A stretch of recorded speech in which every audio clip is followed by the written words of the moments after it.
فقیر بادشاہ کے دربار میں جا نکلا نا تو کہا کہ بادشاہ یہ تخت و تاج کیا ہوتے ہیں، اس کی کوئی قیمت نہیں ہے۔ تو بادشاہ ہنس کے کہنے لگا اس فقیر کو باہر نکالو، اسے کیا پتا ہے کہ تخت و تاج کیا ہوتے ہیں، اس کی لذت کیا ہوتی ہے۔ جب خدام کھڑے ہوتے ہیں، استقبال کر رہے ہوتے ہیں، جب تخت پہ بیٹھے اور ساری رعایا نیچے بیٹھی ہوتی ہے، اس نے کہا نکالو فقیر کو، اس کو کیا پتا۔ بادشاہ ایک دن شکار کرنے گیا تو وہاں اس کا گھوڑا جو ہے وہ سرکش ہو گیا اور ایسی جگہ پہ لے گیا کہ جہاں نہ پانی تھا اور نہ کوئی اور چیز۔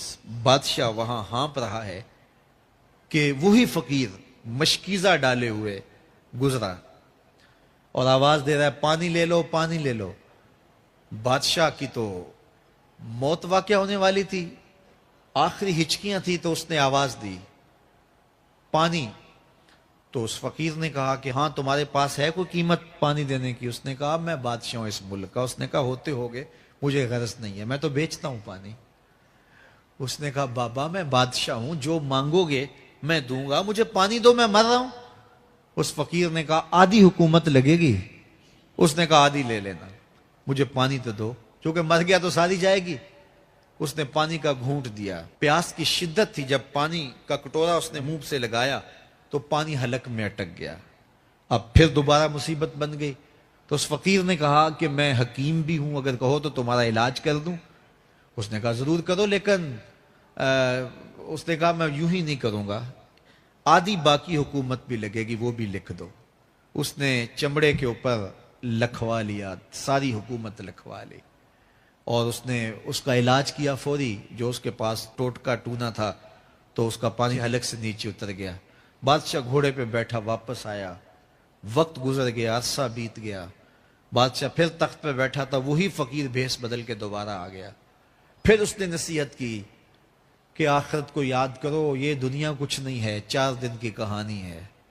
بادشاہ نے کہا تو میرا خیال ہے پہلے بھی کبھی آیا تھا، تو نہیں سمجھتا تخت و تاج کی لذت کیا ہے۔ اس نے کہا اس کی کوئی قدر و قیمت نہیں ہے، چھوڑ اسے، آخرت سب کچھ ہے۔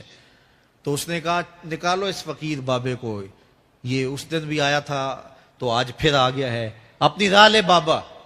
اس فقیر نے اپنے تھیلے سے وہ چمڑے کی دستاویز نکالی جس کے اوپر اس نے ساری حکومت لکھ کے دی تھی۔ اس نے کہا بادشاہ یہ ہے تیری حکومت کی قیمت، صرف 2 گھونٹ پانی، جس پر تو نازاں ہے، جس پر تجھے فخر ہے، تو قبل اس سے سورج مغرب سے طلوع ہو جائے، توبہ کا دروازہ بند ہو جائے، سانسیں اٹک کے حلق تک آ جائیں اور ہماری زندگی کا دفتر سمیٹ دیا جائے، اور پھر پچھتائیں ہائے جو چند لمحے ضائع کیے، ہائے جو زندگی برباد کی وہ کیوں برباد کی۔ کل کے پچھتاوے سے بہتر آج کا پچھتاوا، زندگی پلٹ ہوگا، وقت پر کافی ہے ایک قطرہ بھی آب خوش ہنگام کا، جل گیا جب کھیت برسا می تو پھر کس کام کا۔ آئیے میں اور آپ اپنی زندگی کو مالک کی چوکھٹ پہ، مالک کی دہلیز پہ لے جائیں، اس کے حضور سچی توبہ کریں، رجوع لائیں، اپنے گناہوں سے معافی مانگیں، وہ کریم ایک آنسو سے سارے گناہ معاف کر دے گا۔